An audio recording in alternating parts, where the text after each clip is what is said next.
Multiple agencies investigating the same financial advisor accused of stealing millions from his clients. And now more people are coming forward with stories of how they lost it all. A new report that looked at the link between spending and a decrease in the homeless population is raising eyebrows because it couldn't find one. And more people are seeking medical exemptions to keep their children from getting vaccinated. But a new bill could make it much harder for parents to do that. But first, a breaking news update. We are learning more about a National City jewelry store robbery from an employee who ran after the armed men who robbed it. Our 10 News reporter Vanessa Van Hefty has been on scene all afternoon. And Vanessa, you just talked to that employee. Yes, Steve, the employee tells me that he chased the three men out of the front door here. And if you look inside, you can see those cases. They're now draped with that blue cover right now, but they were full of high-end watches, rings, necklaces. And we do have video of that employee who chased the crooks. He cut his hands on the smashed cases in the process. This happened just before 12:30 at Alpha and Omega Jewelry here in National City. Those three men quickly smashed up to 6 cases inside here while showing a handgun.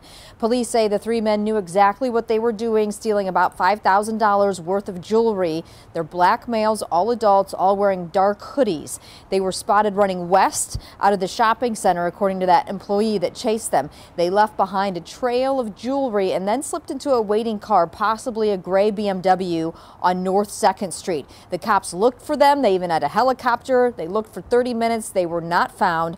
All of the employees ran back into the store when the men charged in, but that one employee jumped a case and chased after the men. One employee got hurt. I think he got hurt on some of the broken glass before we got here. So he's been bandaged up, and a lot of the blood that's on the ground appears to be his blood, but we're processing all the blood for evidence. He did try to chase the suspects down, but they got away from him and fled the area.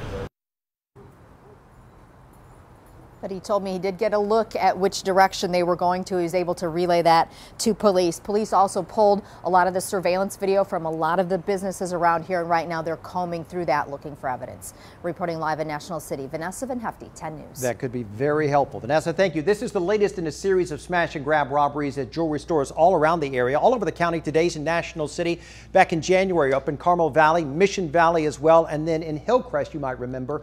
This is surveillance video, in fact, from that most recent robbery at the jewelry in Hillcrest. This was on February the 11th. 3 men ran in, smashed the cases, grabbed the jewels, and then ran out. In the parking lot, Good Samaritans were caught on camera trying to stop those men. The first robbery happened back in December, as we told you, at the Jared Jewelers at Westfield Mission Valley. This was also the smash and grab robbery as well. And we're working to find out from police if any of these crimes are connected. If he gets away with it, he's going to continue doing it. Multiple agencies are now investigating this San Diego financial advisor accused of running a multi-million-dollar Ponzi scheme. It's a story Team 10 investigator Melissa Masiha has been following. More people have come in saying they want to share their story about what Christopher Doherty did to them. Yeah, Kim, and it's really sad to hear their story. Since we brought you the story last night, another retired couple say Christopher Doherty took close to $500,000 from them. In all, bankruptcy records show there are more than 30 people he owes money to, in excess of $6 million.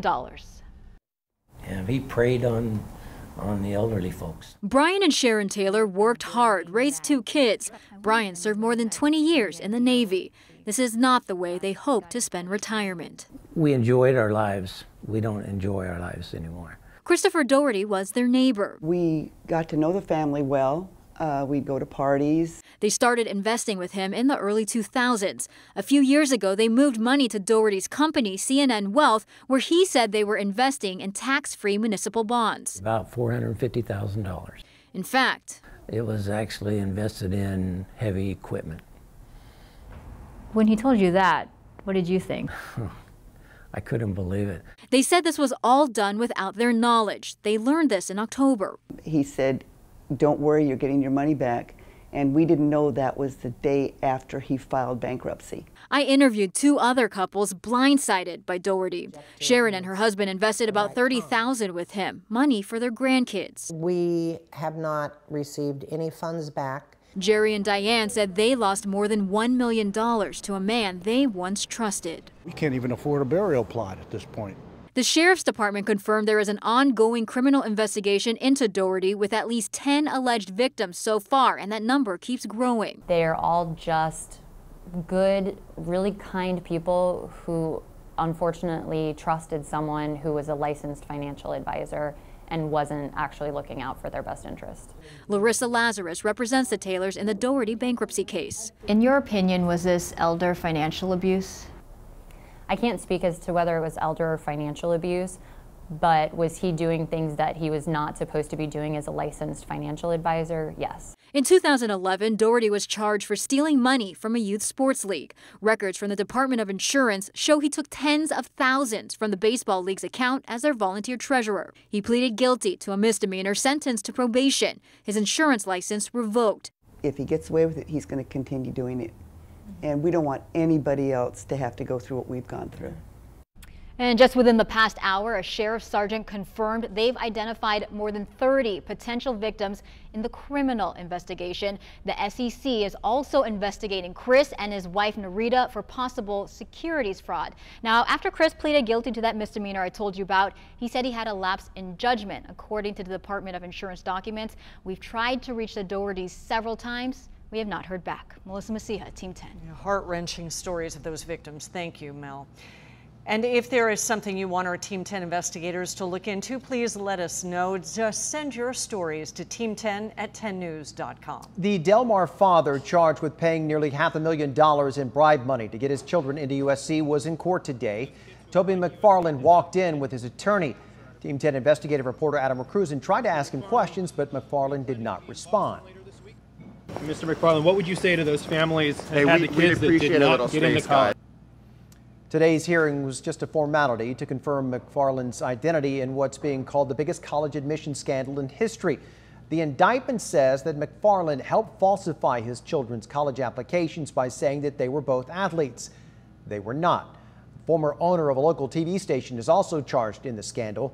McFarland is scheduled to be in court in Boston in the next couple of weeks. A new report out today couldn't find a link between spending more money and a decrease in homelessness in San Diego County. The county spent $70 million on homeless services last year, and that's up from $10 million in 2014. But despite that, the homeless population fluctuated up and down from 14 to 17 without a clear pattern. The report also determined that cities in the county are not doing a good enough job to track the use of homeless services. Police are investigating after 4 people were thrown from a minivan that crashed in El Cajon last night. All 4 of them, including a teenager, are now in critical condition in the hospital. Witnesses say the driver of the minivan lost control while driving fast along Avocado Avenue. The vehicle hit a rock wall and flipped several times. Everyone inside that van was thrown out. And Justin, big news from Border Patrol tonight. Look at this tweet from CBP that just came out 37 minutes ago. It reads, Border Patrol recorded more than 3,700 apprehensions along the southern border yesterday, the largest single day total in more than a decade. Now, we decided to contact the local division, and they said they're averaging 169 apprehensions a day, which is up from this time last year. This comes on the same day that the House failed to override President Trump's veto of a national emergency resolution for the southern border. The vote was 248 to 181, with 14 Republicans voting with Democrats to support this override. In the Live Center, Jennifer Kastner, 10 News. Jen, thank you. San Diego Assemblywoman Lorena Gonzalez wants to make it harder for people to avoid vaccinations with a fake medical exemption. Gonzalez filed a bill today which would require physicians to submit any exemption request to the State Department of Public Health. It would review the exemption and either certify or deny it. The state outlawed personal exemptions in 2015, which led to a huge spike in people claiming medical exemptions. A legal victory for Apple on the same day it suffered a defeat in an international court. The International Trade Commission is tossing out a judge's ruling that Apple infringed on patents owned by San Diego-based Qualcomm. This comes after a judge ruled Apple infringed on a different Qualcomm subject, and that judge recommended that the U.S. ban any imported iPhones with the infringed technology. All right, you may see several police cars and ambulances at Mission Hills High School tomorrow. Emergency responders are staging a drunk driving crash simulation tomorrow morning. It's a two-day event, and students will see the crash portion tomorrow, showing the aftermath of a violent crash. The event continues Wednesday with a mock funeral. Again, if you're near the school tomorrow and you do see this, it's all just a simulation.